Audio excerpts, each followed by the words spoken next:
炸了！这我操，打仗了！我操！我操，赶紧走！打起来了！我操！赶紧！我靠！战斗机直接打了！我操！直接战斗机！我靠！战斗机从头上飞过去，直接炸了！我操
！Oil tankers are on fire right now in the Persian Gulf off the coast of Iraq.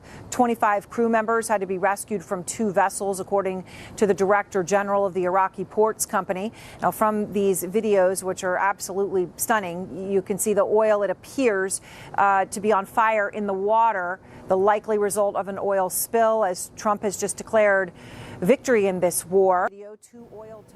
根据 CNN 的报道，伊朗方面已经公开的承认发动这一起的袭击。伊朗官方就说他们是利用水下无人机发动攻击，成功炸毁了2艘位在波斯湾的油轮。而伊拉克初步的调查显示，这可能是一艘装满炸药的伊朗船只撞击了这2艘的油轮。目前相关调查工作持续进行当中。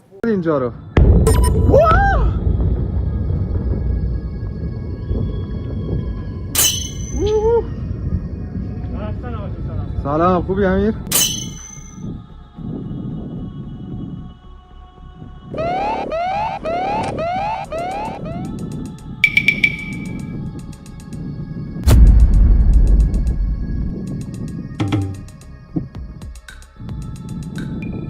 Two days ago, you were in Tehran. You saw they targeted oil reserves, and they just sent smokes into the air. That smoke was poisonous, and we had this poisonous rain, and everyone understands that this is a sort of ecocide. This is a crime against environment. That's why many people believe that this is not only war crime and crime against humanity. This is genocide because they are targeting every Iranian city. Right now from the official sources mainly, which is the Iranian authorities. So given what is at risk right now, the oil storage facilities, the refineries that have been struck, triggering fires, raising serious air quality concerns, that is definitely a good idea. It always depends on the exact location where you are, obviously. The wind direction and all these factors, but the overall advice is absolutely valid. About the impact of these attacks on civilians' right to health, as well as on the environment.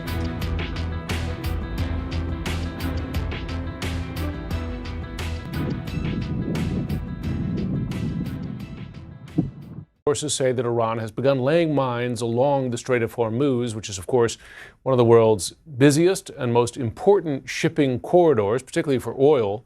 President Donald Trump says that the U.S. has already destroyed 10 Iranian mine-laying boats. About 1/5 of all crude oil travels through the strait. The war has now effectively closed that waterway.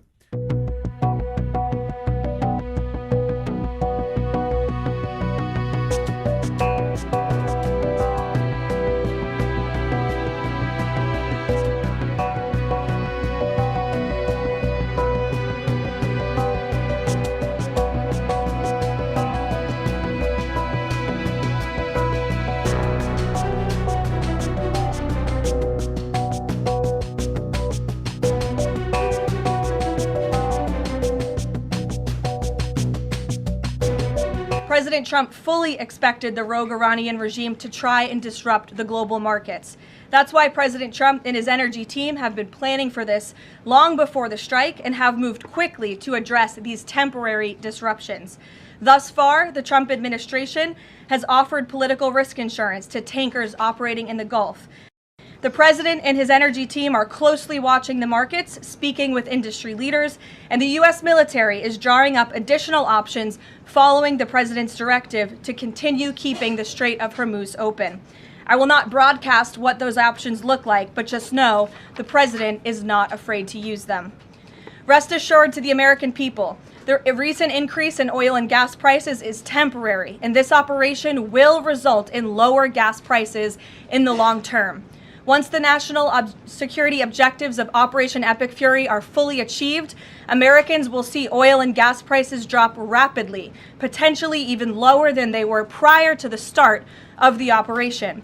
And we will live in a world where Iran can no longer threaten the United States or our allies with a nuclear bomb. Can you explain why the Energy Secretary posted and then appeared to have deleted a post on X saying that the U.S. Navy escorted an oil tanker through the Strait of Hormuz? Yes, I was made aware of this post. I haven't had a chance to talk to the Energy Secretary about it directly. However, I know the post was taken down pretty quickly, and I can confirm that the U.S. Navy has not escorted a tanker or a vessel at this time, though, of course, that's an option the president has said he will absolutely utilize if and when necessary at the appropriate time.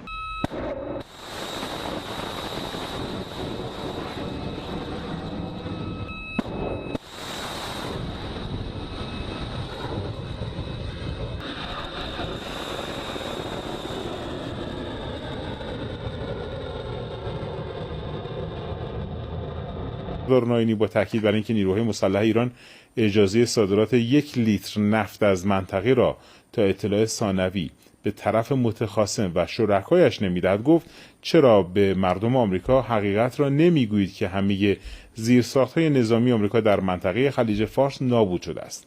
We want to keep it that way as we continue Operation Epic Fury. We're also focused on keeping energy and oil flowing to the world. And I will not allow a terrorist regime to hold the world hostage and attempt to stop the globe's oil supply. And if Iran does anything to do that, they'll get hit at a much, much harder level. I will take out those targets that were easy and that I mentioned just before. We'll take them out so quickly, they'll never be able to recover, ever.